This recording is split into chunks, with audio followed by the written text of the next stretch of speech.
Thank you, Minister Lecornu, Sebastian, Mr. Macaulay, Admiral Grady, Lieutenant King, and Chairman Garrett. Thank you to our distinguished guest, none more distinguished than our veteran. Thank you for being here today to commemorate the 81st anniversary of D-Day. It is a sheer privilege to stand in this cemetery among heroes and before God. An incredible monument to the sacrifices American warriors made on the beaches of Normandy. As I stare at that flag, we are forever grateful to the French government for dedicating this land as a resting place for our men. It's also an awe-inspiring sight to see the American flag flying here above thousands of crosses and stars as a tribute to our very best. As the former superintendent of this cemetery used to say, there they are, still serving their country, a living reminder. 81 years ago, Hitler thought his Atlantic Wall was impenetrable. Many agreed. He clearly had not met enough Americans. A more daring assault had never been planned. The task was daunting, a frontal assault across the channel on beaches and cliffs strewn with obstacles and defended by heavily fortified bunkers. Our only advantage was that the enemy underestimated the strength of the Allied war cause. The invasion would include brave troops from the U.S., Great Britain, Canada, France, Australia, New Zealand, South Africa, Belgium, Norway, Poland, Greece, and Holland. On the ground, the French resistance covertly aided the effort. And as the troops loaded into their ships, planes, and landing craft, they received copies of an order from General Eisenhower, reminding them of the stakes of their mission. And I have a copy right here. He wrote, "You are about to embark upon the great crusade toward which we have striven these many months. The eyes of the world are upon you. The hopes and prayers of liberty-loving people everywhere march with you. In company with our brave allies and brothers in arms on other fronts, you will bring about the destruction of the German war machine, the elimination of Nazi tyranny over the oppressed peoples of Europe, and security for ourselves in a free world. Your task will not be an easy one." He ends by writing, "And let us all beseech the blessings of Almighty God upon this great and noble undertaking." Now that's a mission statement if I've ever heard one. Those words, along with ceaseless prayers to the Lord Almighty, willed our troops as they pushed off into dark and choppy waters. They prayed, they smoked, they joked, they wrote home, they looked at photos. They knew many of them would not make it out alive. And they would have to rely on each other to succeed or to just survive. The assault began quietly before dawn on June the 6th, with radio silence as paratroopers and gliders landed in the early hours. These men flung themselves into the abyss of night, lit only by the fire of German tracers. Later that morning, the greatest amphibious assault in the history of mankind began in full force.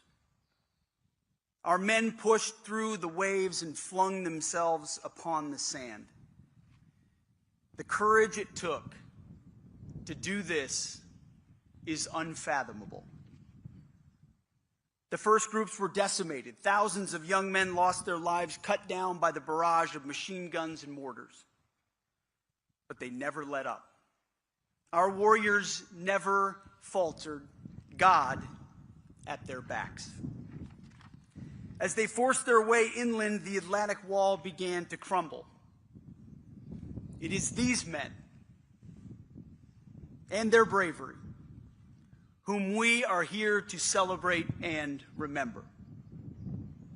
A generation of farmhands and city kids, baseball players and shopkeepers, big towns, small towns, rich, poor, who were forged and hardened in the Great Depression, hard men forged for hard times, ordinary men who mustered extraordinary courage.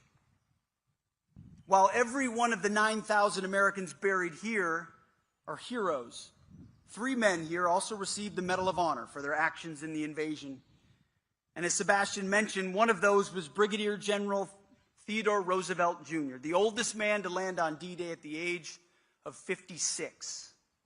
He had to submit a written petition to receive permission because he had a heart condition and arthritis. He had nothing to prove, but he could not stay back while his men met their fate. There were no other generals on the beach that day. When he landed far from his objective, he simply said, "Men, we'll start the war from right here." He organized the troops and made order out of chaos. A month later, his heart gave out, but he had completed his mission, as did every soul buried under one of those markers. You see, war reveals the true character of men, the character of a people. Lead from the front or capitulate and fall out. To walk over or run, if you can, carrying equipment over that open beach as shells and bullets thunder around you again and again, I cannot imagine. Could you do that? Could I? Could we? As we know, we have a number of these warriors with us here today. These men, boys then, were part of those landing forces. They embody the warrior ethos. We have many other men here today who served in France and across the world in that war.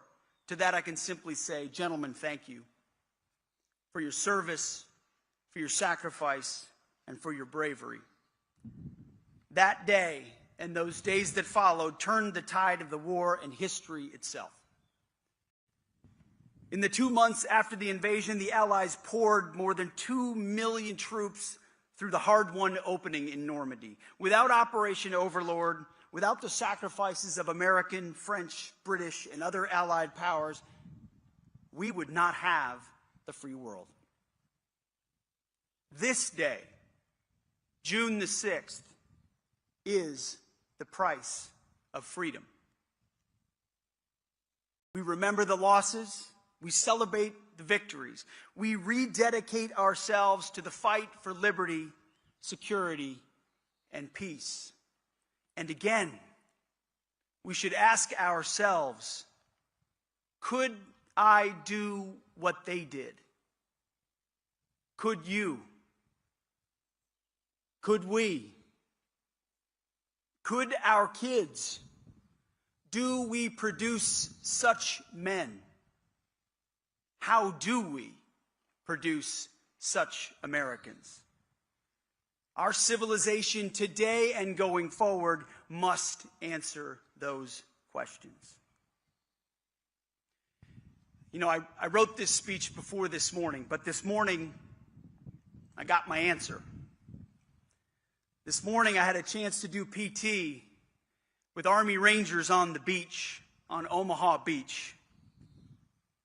I got my answer to those questions. With the sun rising with the Ranger Regiment. Yes, we do produce such men still. From far-flung places willing to traverse the entire globe to defend freedom I had a chance this morning to run with a young ranger whose grandfather was liberated in the Philippines by the 6th Rangers. He joined and he didn't even know that. The legacy of Americans around the world for freedom. You know, as we ran on that beach this morning at 6:30 as the sun was rising, about the same time those first landing crafts landed, didn't look much like a battlefield. It looked like a beach. I ran over more than a few sandcastles. That's what those men fought for.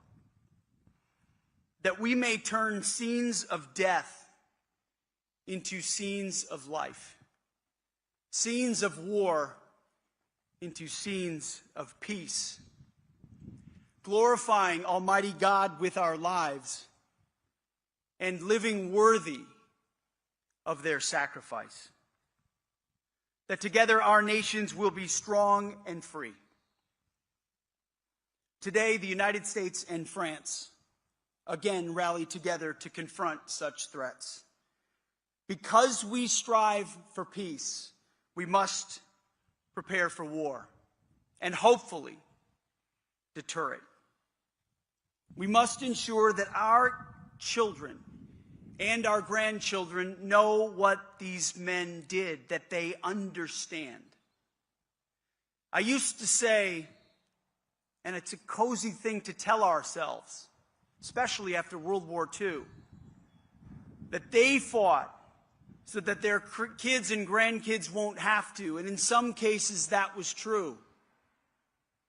But in most cases, they fought, and we fight, knowing that our kids and grandkids will have to be willing to do the same as well. Because history is not over. Evil has not been eradicated from the globe. Good men are still needed to stand up. America will require such men. The world will require such men. And therefore, we must teach our kids and grandkids to understand, to remember, and to live worthy. Our world is a better place when Europe and America are strong, free, and independent. France understands this well, and so do the men buried here, and so do the men sitting before me. Our nations together have endured a bond intertwined by history, and we share this hallowed ground underneath our feet, dedicated and consecrated by the blood of our heroes. Our moment today is an echo. It's an echo of theirs. And may we live worthy of them. It is truly one of the honors of a lifetime to commemorate the sacrifices of D-Day and celebrate the freedoms of our two nations. God bless you all, and may God bless our warriors. Thank you.